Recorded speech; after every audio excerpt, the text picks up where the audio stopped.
So, of course, my theory topic today is imperialism. And so I'm going to focus mostly on imperialism. The absolute best analysis, even if not the most up-to-date, is Vladimir Ilyich Lenin's Imperialism, the Highest Stage of Capitalism. And I'm going to make this point several times, but I want to make it just right from the onset. If you want to understand the financial crisis today in its totality, you need to read Vladimir Ilyich Lenin's Imperialism, the Highest Stage of Capitalism. If you read the pages almost 100 years, or perhaps almost 100 years old, everything that it says reads like it comes out of the front page.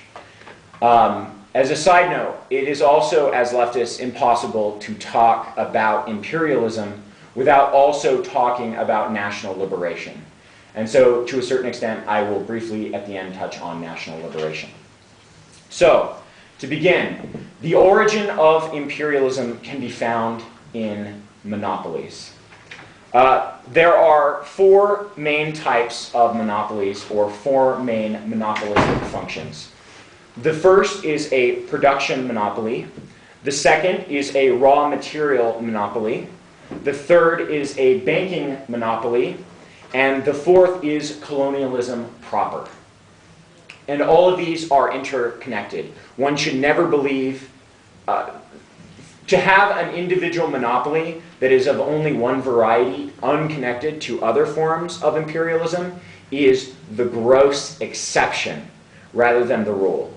And I will make reference to numerous current examples as we go further.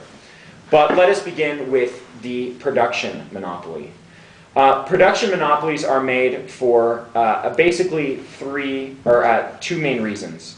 One is integration cuts costs, and the second is that the monopoly functions through integration to exclude new firms from competition. So let's deal with the second for integration of cost. Walmart, right? The fundamental way in which Walmart is integrated, and one of the fundamental strengths of an integrated Walmart, is its ability to negotiate price. If you want to be a successful consumer goods distributor, pretty much without exception, you need a place to distribute those goods. These are retail distributors. And a lot of Walmart's power comes from the fact that they are integrated. And because they're integrated and they have a large productive base, right, in this case distribution in the form of retail, they can negotiate for price. And we can look at this all throughout history, right? While the American economy was first rising at the turn of the century, right, end of the 19th century, beginning of the 20th century, you had coal, you had steel, you have railroads. And each one of these groups would integrate, right? Standard Oil with Rockefeller. And so by integrating, what happened is they were able, all the coal companies, right, who make coke in the sense of, right, high efficiency coal, are able then to negotiate with the railroad companies, right, for their trains. They're able to negotiate price with their steel companies. And simultaneously, steel companies, by being integrated, are able to negotiate down the price on coal, the price on pig iron, right? It's pretty self-evident. And when most people think of monopolies, they think of this, a production monopoly, right? Microsoft, etc., that controls the production of a single good. But there's another aspect integral to it, which is if you have a production monopoly, you can also integrate the supply line. Walmart, again, is a really, really good example of this. Part of the reason that Walmart is so profitable is because they're integrated basically from the factories in China to the store shelves, right, in Orem. Because they're integrated like that, they can have a really strong control of their supply line.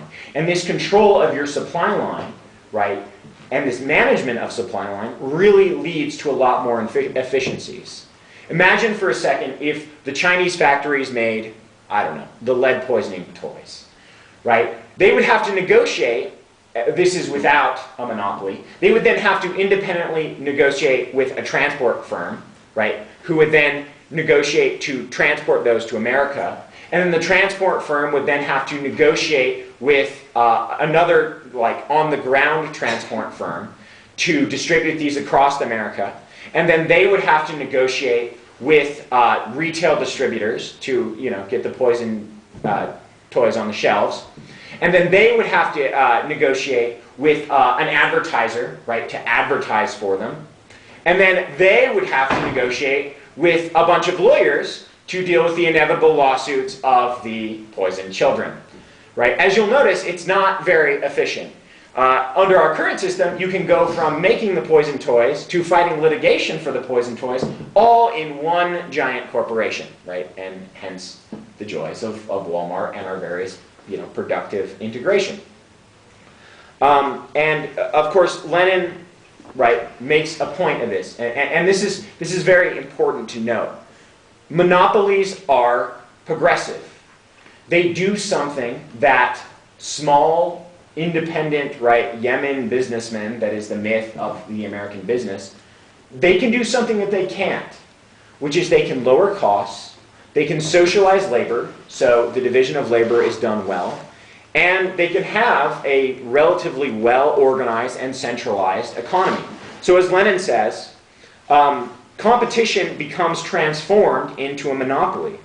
The result is immense progress in the socialization of production. In particular, in the process of technical innovation and improvement becomes socialized. Right? An improvement in toy manufacturing or any sort of manufacturing, right, if you're integrated, can immediately be put into practice. An advancement in transport can immediately be put into practice. You don't have to go through this free market nightmare of endless negotiation, right? These sorts of advancements immediately, relatively speaking, come into play. So this is the production monopoly.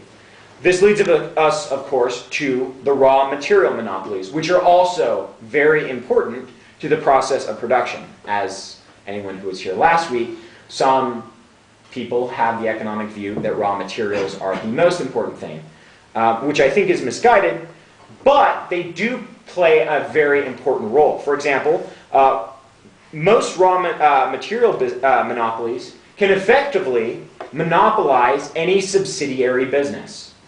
And we saw this in our history, right?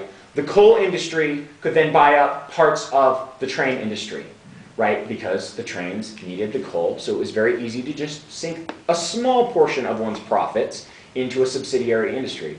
Then the train industry, right, could sink just a small bit of profit into the distribution, or the longshoremen, or the docks. And then those, of course, could sink just a small bit of their profits, right, into the shipping industry. And so from these original, right, monopolies, you get a spiraling effect all the way down.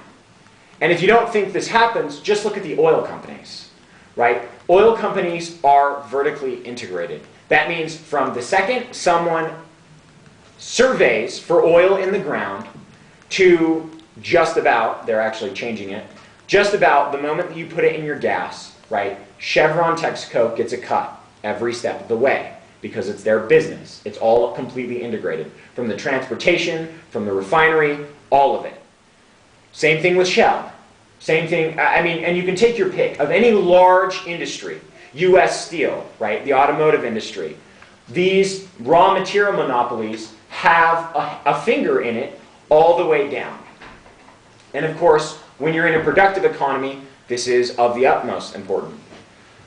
But what happens is also, these are the fiercest competing organizations. Just like for other productive monopolies, it's difficult to get the capital to start a new Walmart. It's immensely difficult to get the financial capital to start a new Kennecott, to start a new Shell oil refinery, right? And so the very costs make it so very quickly only a few raw material monopolies exist.